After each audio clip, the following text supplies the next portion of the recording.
दोस्तों, मैं हूं आदिल खान आजाद। आज है 9 मई 2025। आप देख रहे हैं आजाद बोल इंडिया पर मिडिल ईस्ट बिग न्यूज।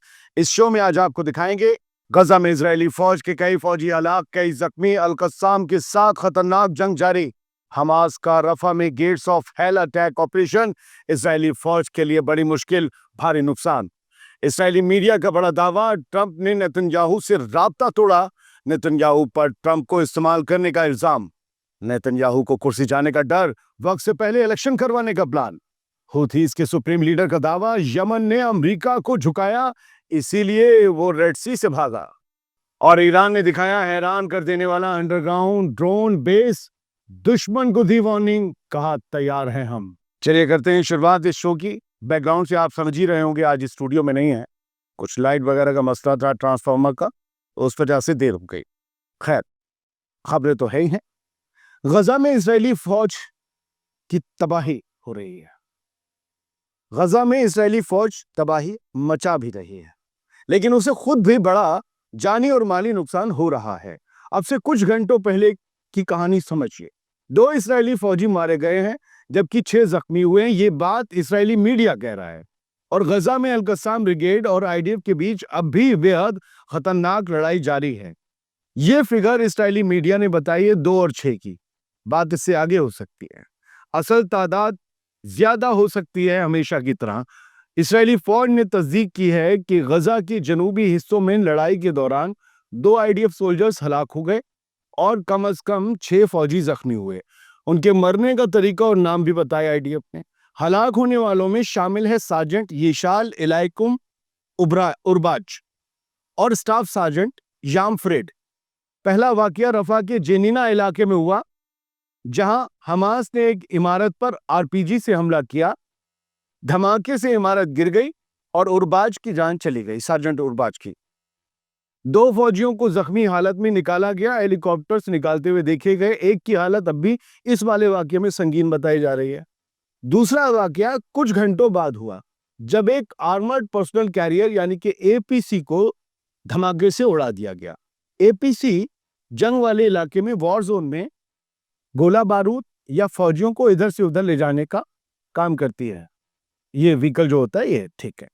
इसमें स्टाफ सार्जेंट याम फ्रिड की मौत हो गई, जबकि एपीसी में बैठे 4 और फौजी जख्मी हो गए। इनमें से 3 की हालत भी नाजुक बताई जा रही है। इस्राएली फौज कह रही है कि नुकसान चाहे जितना हो जाए, गजा में ऑपरेशन जारी रहेंगे। अब यह खबर यहीं खत्म नहीं होती। इस खबर को ईरान के प्रेस टीवी ने इसराइल का बड़ा नुकसान बताते हुए कुछ अलग तरीके से लिखा है। इसे समझिएगा। रफा में खुले दोज़ख के दरवाजे, हमास के हमले में कई इस्राएली फौजियों का कत्लेआम, हेलीकॉप्टर से इवैक्यूएशन किया गया। कत्लेआम। खबर के मुताबिक हमास ने कहा है कि उसके लड़ाकों ने रफा के तनूर इलाके में इस्राएली आर्मी के 12 मेंबर वाली यूनिट को एम्बुश किया, घात लगाई और निशाना बनाया। उन पर एंटी पर्सनल और एंटी आर्मर रॉकेट से शिद्दत भरा हमला किया गया, जिसमें कई इस्राएली फौजी हलाक और जख्मी हुए। ये अल कस्साम ब्रिगेड का बयान है, जो प्रेस टीवी ऑफ ईरान छाप रहा है। अल कस्साम कह रहा है कई फौजी मारे गए, 12 वाली यूनिट को तो अलग ही जगह निशाना बनाया है। अल कस्साम ब्रिगेड्स ने गेट्स ऑफ हेल ऑपरेशन के तहत, ये नाम है दोज़ख के दरवाजे, गेट्स ऑफ हेल। इस ऑपरेशन के तहत एक इजरायली पेट्रोल पर पावरफुल एक्सप्लोजिव डिवाइस डेटोनेट किया, पेट्रोल पार्टी जो होती है उस पर। इसमें फौजियों के जिस्म के टुकड़े उड़ गए, ये प्रेस टीवी लिख रहा है। ये हमला उमर बिन अल खत्ताब मस्जिद के पास हुआ। इस्राएली मीडिया भी तस्दीक कर रहा है कि गोलानी ब्रिगेड के कई फौजियों की मौत हुई है, जब वो एक बिल्डिंग में एक्सप्लोजन करके घुसे थे, धमाका करके घुसे थे। लेकिन वो बिल्डिंग पहले से ही हमास ने पूरी बारूद से भरी हुई थी, इंतजार था बस इस्राएली फौजियों के आने का। रफा के लोगों का कहना है कि वहां बहुत बड़ा धमाका हुआ है, इतना बड़ा धमाका जो अमूमन नहीं होता है। इट मींस इसराइल के फौजियों के साथ कुछ बहुत बड़ा हुआ है। और कहा गया है कि इसराइली हेलीकॉप्टर जख्मियों को उठाने की कोशिश करते दिखाई दिए, लेकिन लड़ाई इतनी इंटेंस थी कि इवैक्यूएशन मुश्किल हो गया और वो फौजियों को लिए बिना ही वापस चले गए। ये दावे हैं। हमास का ये बोल्ड काउंटर अटैक रफा ऑपरेशन में इसराइल के लिए सबसे भारी झटका माना जा रहा है। यानी प्रेस टीवी की इस खबर से तो ये तय है कि इसराइल जो नुकसान बता रहा है अपना, हो सकता है, माइट बी, कि उससे कहीं बड़ा जानी नुकसान आईडीएफ का हुआ है। अब बात कहानी घर घर की। रिश्ते तो हर कहीं बिगड़ते हैं, अमेरिका और इसराइल में क्यों नहीं। ट्रंप और नेतन्याहू के रिश्ते ठीक नहीं रहे। इसराइली मीडिया का ये बड़ा दावा है, खुद इसराइल का मीडिया कह रहा है। इसराइली मीडिया रिपोर्ट के मुताबिक अमेरिका के प्रेसिडेंट डोनाल्ड ट्रंप ने इसराइल की प्राइम मिनिस्टर बेंजामिन नेतन्याहू से राब्ता तोड़ दिया है, कांटेक्ट खत्म कर दिया है। वजह सुनिए। ट्रंप को लगता है कि नेतन्याहू उनसे चालाकी से अपना काम निकलवा रहा है या उनके साथ चालाकी कर रहा है।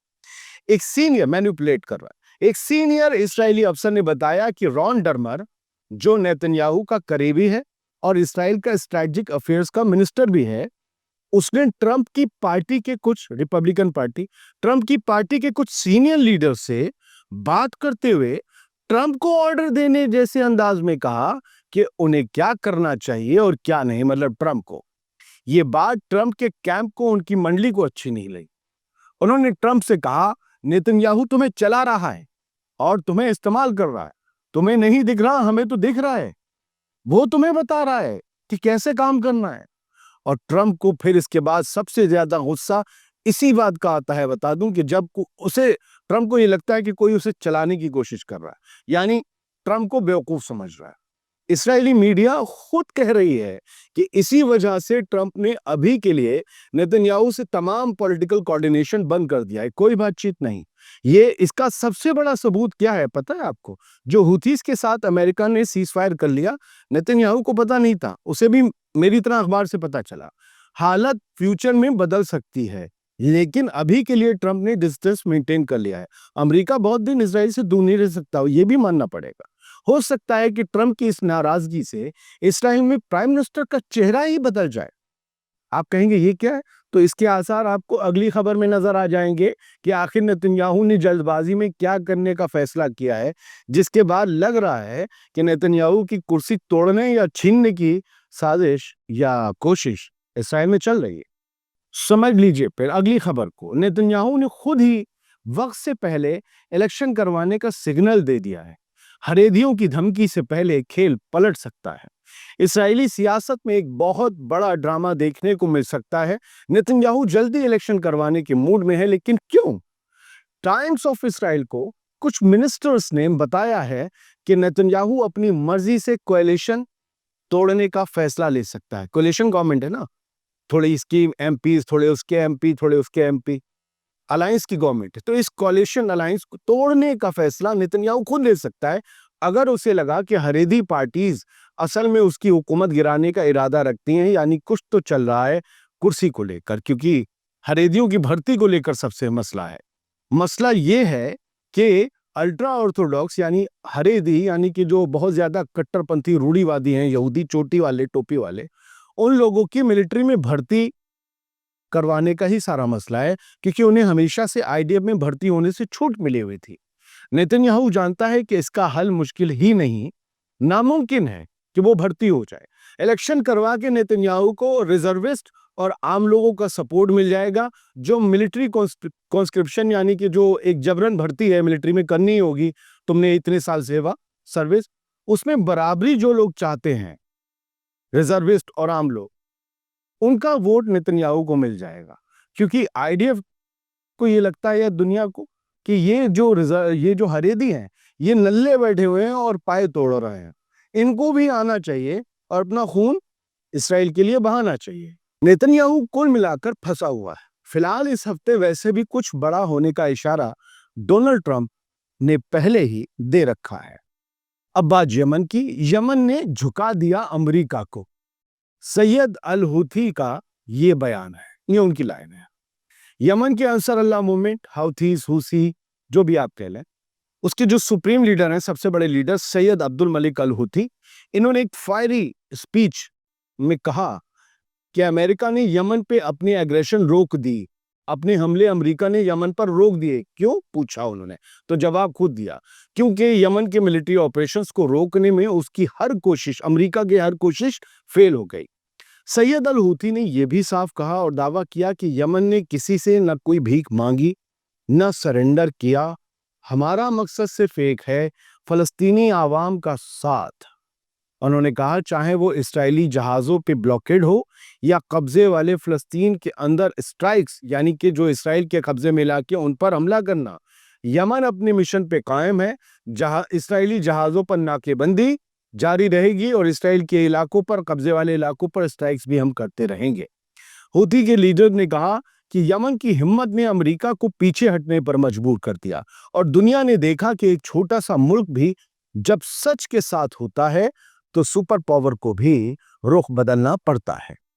अब बात ईरान के ड्रोन पावर की। ईरान का ड्रोन पावर का एक नया शोकेस, एक नई नुमाइश सामने आई। या आईआरजीसी ने पहली बार अंडरग्राउंड ड्रोन बेस दुनिया के सामने खोला है। अभी तक मिसाइल बेस होते थे और चीजें होती थी, एक बहुत बड़ा ड्रोन बेस है जो आईआरजीसी ने दुनिया के सामने जिसको सामने लेकर आया है। ईरान की Islamic revolution guard corps IRGC ने अपने पहले publicly disclose underground drone base का इजहार किया है। आईआरजीसी ने भी इसे ऑपरेट करती है। स्टेट मीडिया है ईरान का आयरिब, उसने इस बेस की एक्सक्लूसिव फुटेज दिखाई है जिसमें ईरान की अनमैन्ड ड्रोन कैपेबिलिटीज का जबरदस्त डिस्प्ले हुआ है। IRGC chief major general Hossein Salami और नेवी के कमांडर रियर एडमिरल अली रेजा तांगसेरी भी इस बेशकीमती बेस का दौरा करते हुए नजर आए। इस बेस से ईरान ने एक स्ट्रॉन्ग स्ट्रेटेजिक मैसेज भी दिया है कि अगर जरूरत पड़ी तो वो ड्रोन टेक्नोलॉजी के जरिए हर हमले का सामना करने के लिए तैयार है। ये बेस ईरान के ड्रोन प्रोग्राम की ताकत का सबूत है जो अब खुलेआम दिखाया जा रहा है।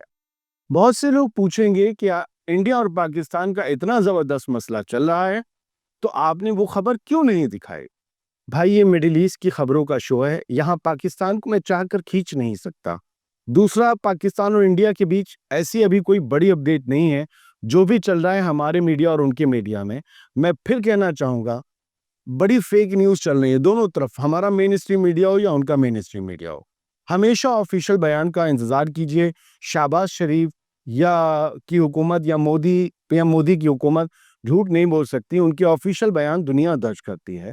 तो अपनी हुकूमतों के बयान सुनने का सब्र कीजिए।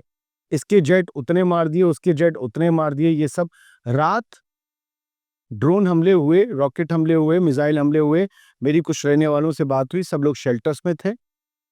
बहुत से लोगों को मेरे पास पर्सनल मैसेज इन्हीं वीडियो पे आए हैं हमारे व्यूअर्स के राजस्थान से कि भाई हमारे यहाँ लाइट नहीं है, लाइट कट गई है, बड़ी मुश्किल से गर्मी में है हम लोग, अलर्ट जारी किया गया है। तो हमले हुए तो हम उतना ही बताएंगे जितने हुए हैं।